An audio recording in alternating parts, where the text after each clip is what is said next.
If you go up to the upper left-hand corner and click on Davinci Resolve, then go to Preferences, then go to Background Task.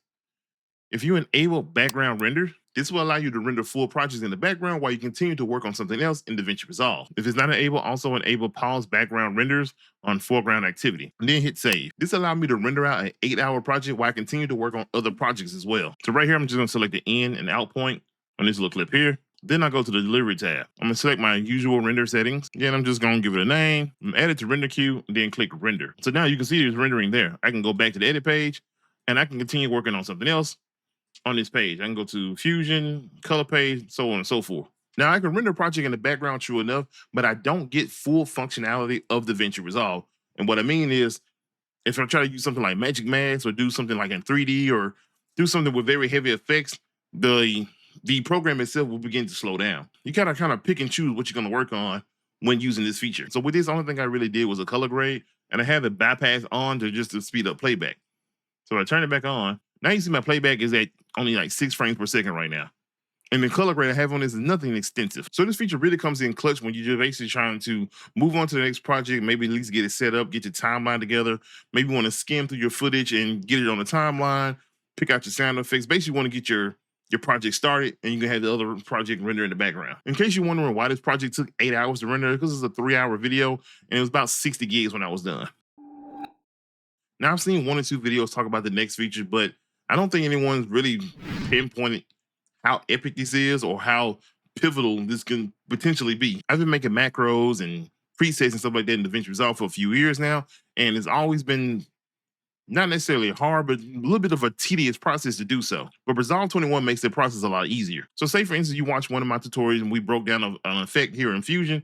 If you wanted to, you can actually go through and select all your nodes with the exception of the media out node, right click anywhere, and then go to macro, create macro. That's going to bring up the all new macro creator. Now, there are some other macro creators out there like Macro Lab and Macro Machine by Patrick Sterling. They basically takes this process outside of DaVinci Resolve and make it a lot easier, but it's very cool that it's now inside of DaVinci Resolve. I'm not gonna go deep into the process here. If you want me to, let me know by leaving a comment down below. But now DaVinci, if I wanted to create my own macro, I can go through and select the various controls that I want. Then I get a preview of what it's gonna look like on the side here. And then say, for instance, I want the controls to be in a certain order. I can select the control and then move up. You see this little red line?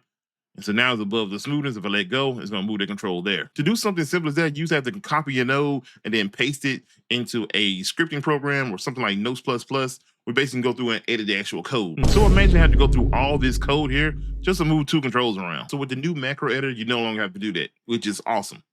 This also will open up the floodgates for those who want to create their own macros and presets and stuff that they potentially want to sell.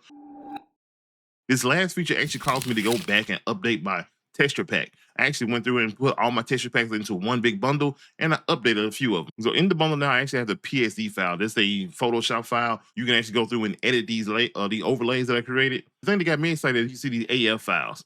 This is for Affinity Photo, which is completely free now. So now if I was go through and say I want one of these overlays, I can just grab the PNG. If I go to film overlays, there's 6 of them here. If I go back to the AF files and say, for instance, I want overlay 3, I can just bring it directly to the DaVinci Resolve timeline, and it'll automatically input it as like an image.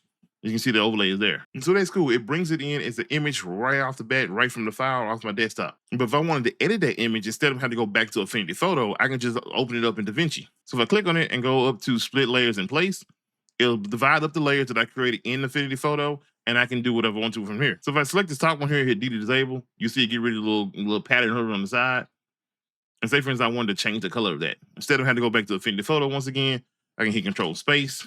I'm just gonna type in color. I'm gonna grab a color generator. So with the color generator added to, you can see they increased the color already. Then I can select this and change it to red if I wanted to. Hit OK, so now it's red. And then I can go through, and this layer here controls the numbers on the other side here. So if I wanted to, I can control that. I can hit Control C or Command C if you're on Mac. Select this layer here and hit Alt V or Option V if you're on Mac. And then I can tell it to paste the fusion effect. Actually, I have to tell it to paste the plugin because the color generator is actually not a fusion effect. It's a plugin or a resolve effect. So if I select plugin, uncheck fusion effect, and hit OK, now you see it turns red. Now, I don't know about you, but I find it pretty cool that I can work in Affinity Photo and then drag and drop that file directly into DaVinci Resolve. customize the edit and do what I want to by splitting up the layers. And I hadn't tried it with a PSD, so I'm gonna see if it works. And it does. So you can drag and drop Affinity Photo or Photoshop files directly into the timeline. If there's any other DaVinci Resolve 21 features that you hadn't seen anyone else talk about, make sure to drop them down in the comment section down below. Like the video, leave a hype, subscribe to the channel if you're not already, and I'll see you in the next video.